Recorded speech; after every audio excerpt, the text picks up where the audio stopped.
राधे राधे। आशा है कि आप सब स्वस्थ होंगे।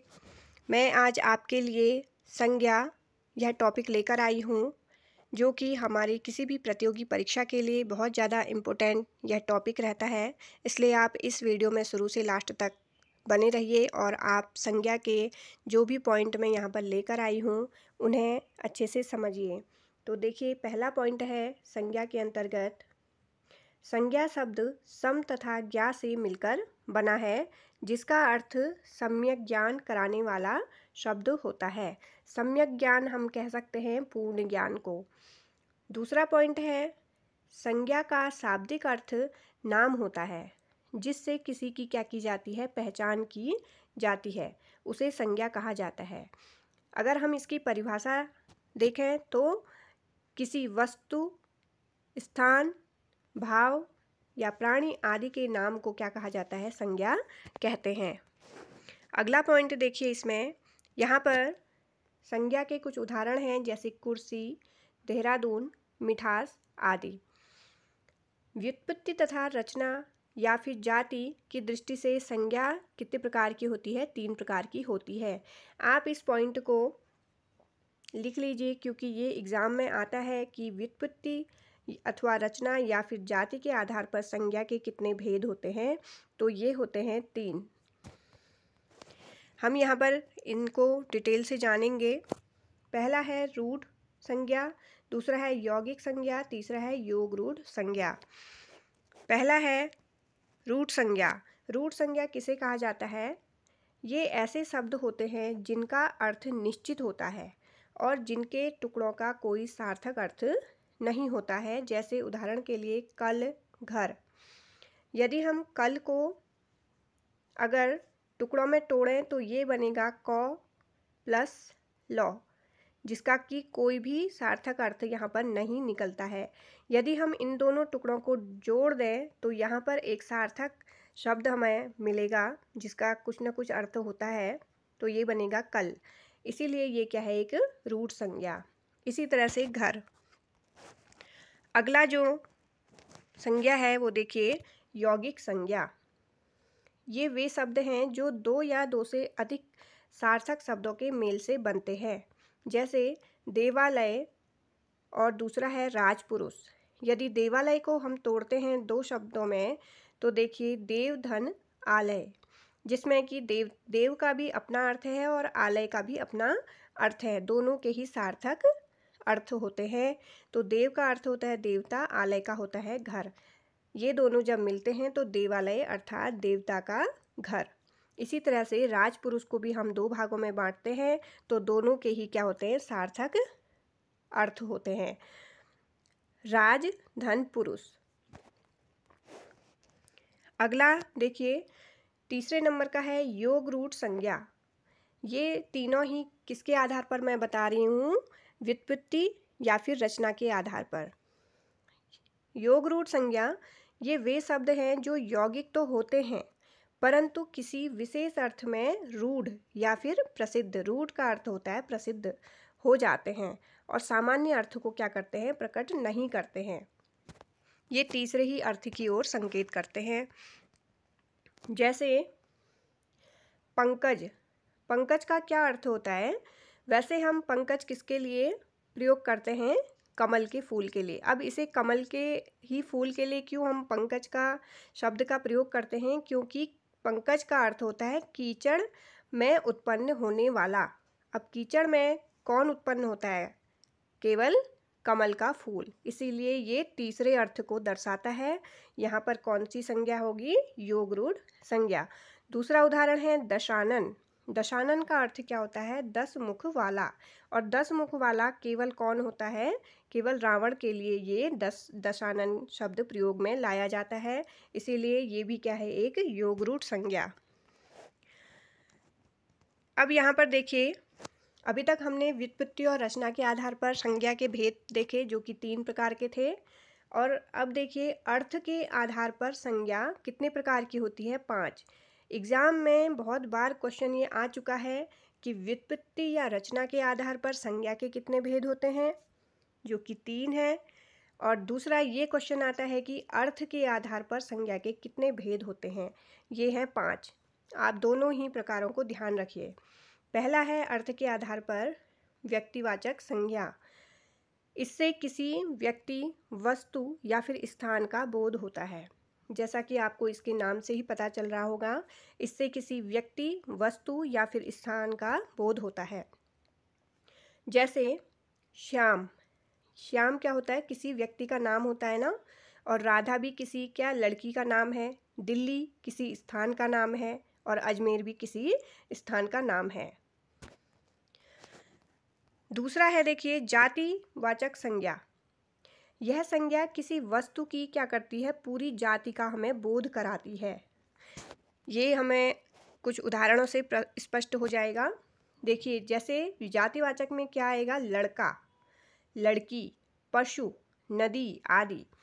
देखिए लड़का अगर हम कहेंगे तो ये क्या होता है? पूरे जो मेल होते हैं तो उनकी तरफ ये पूरा हमें बताते हैं। अगर हम लड़का में ही यदि किसी लड़के का नाम कह दें, जैसे रमेश, रमेश अगर हम कहें तो वो हो जाएगा व्यक्तिवाचक संज्ञा में, क्योंकि रमेश क्या है? एक किसी लड़के का नाम है। लेकिन हम लड़के अगर या लड़का कहें तो वो पूरी जाति को दर्शाता है, इसीलिए ये किस में आ जाएगा? जातिवाचक में। और अगर हम रमेश कहें तो वो क्या होगा? एक व्यक्तिवाचक संज्ञा। ऐसे ही अगर हम लड़की कहें तो लड़की क्या होती है? हमारी जो फीमेल होती हैं उनकी तरफ हमें बताते हैं कि ये फीमेल है और वो पूरी जाति का हमें बोध कराते हैं। लेकिन अगर हम राधा कह दें, राधा नाम कह दें, तो वो राधा क्या है? किसी एक विशेष लड़की का नाम होगा, तो वो क्या हो जाएगी? वहाँ पर व्यक्तिवाचक संज्ञा में आ जाएगी। इसी तरह से अगर हम पशु कहें तो वो पूरी पशु जाति की तरफ को इशारा करता है। लेकिन यदि हम गाय कह दें तो गाय क्या होती है? गाय भी एक पशु में ही आता है। लेकिन अगर आप किसी पशु में जैसे कोई गाय है उसका नाम अगर आप कुछ भी रख दें, जैसे आप उसमें उसका नाम गंगा रख दें या कुछ भी रख दें गाय का नाम, तो वो वहाँ पर आ जाएगा व्यक्तिवाचक में। इसी तरह से नदी देखिए, अगर नदी हम कहते हैं तो वो क्या है? पूरी जाति का हमें बोध कराती है। लेकिन नदी कहने में भी अगर हम शारदा नदी कहें तो वो किस में आ जाएगी? व्यक्तिवाचक संज्ञा में। अगला देखिए द्रव्यवाचक संज्ञा। उस सामग्री का बोध होता है जिससे कोई वस्तु बनी हुई होती है। तो इसमें क्या होता है? ठोस, द्रव और गैस, ये तीनों पदार्थ इस संज्ञा के अंतर्गत आते हैं। जैसे इसमें है सोना, लोहा, घी, ऑक्सीजन, धुआं आदि। चौथे नंबर की जो संज्ञा है वो है समूहवाचक संज्ञा, जो कि हमें अपने नाम से ही यहाँ पर बोध करा रही है कि किसी व्यक्ति विशेष का बोध न कराकर, जब हम किसी एक व्यक्ति का वहाँ पर बात न करके पूरे ही समूह का बोध कराती है, तो वह क्या होती है? वहाँ पर समूहवाचक संज्ञा। जैसे आप देखिए सभा, परिवार, पुलिस, सेना, टीम, संसद, ये सब क्या हैं? एक समूह में रहते हैं। तो ये क्या है? यहाँ पर सब समूहवाचक संज्ञा के उदाहरण। अगला 5वें नंबर का और अंतिम देखिए संज्ञा है, ये है भाववाचक संज्ञा। इसमें किसी व्यक्ति या वस्तु के गुण, दोष एवं भावों का बोध कराने वाले शब्द निहित रहते हैं। इसमें उदाहरण देखिए, जैसे वीरता, पुरुषत्व, लालिमा, मिठास, यौवन, ये सब क्या हैं? भाववाचक संज्ञा के उदाहरण हैं।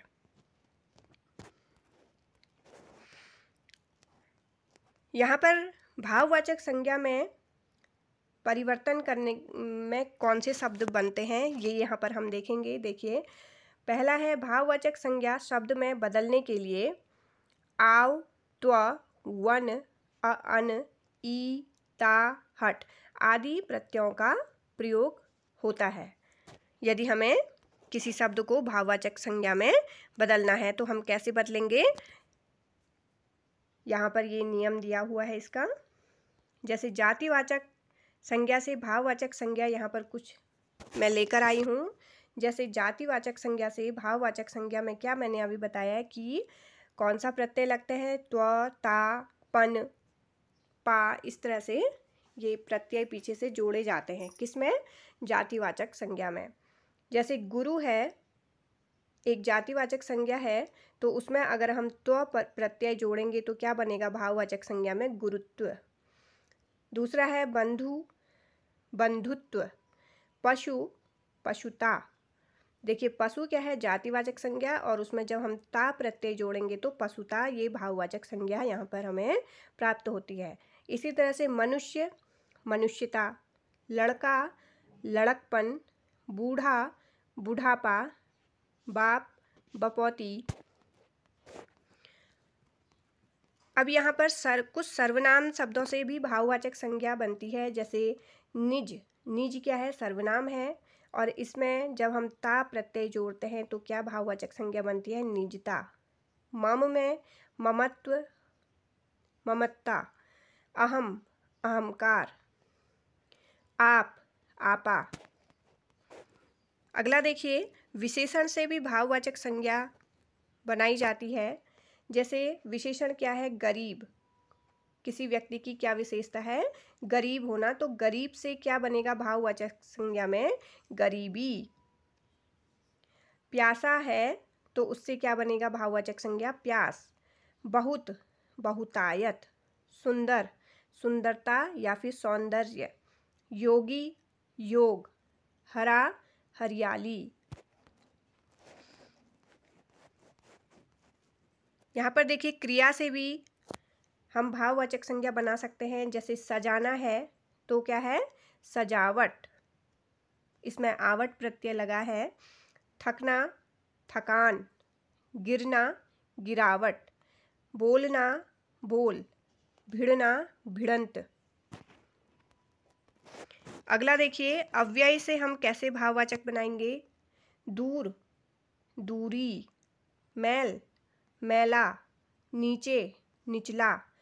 समीप, समीपता। और ऊपर, ऊपरी। तो इस तरह से हम ये भाववाचक संज्ञा में परिवर्तन करते हैं। आशा है कि आपको आज की वीडियो पसंद आई होगी। लाइक करिए, शेयर करिए, और मैं इसके जो पार्ट 2 है उसमें संज्ञा से संबंधित वस्तुनिष्ठ प्रश्न लेकर आऊँगी, जो कि आपके बहुत ज़्यादा महत्वपूर्ण रहेगी वो वीडियो। तो आप उस वीडियो को ज़रूर देखिएगा। तब तक के लिए जय हिंद, जय भारत, धन्यवाद।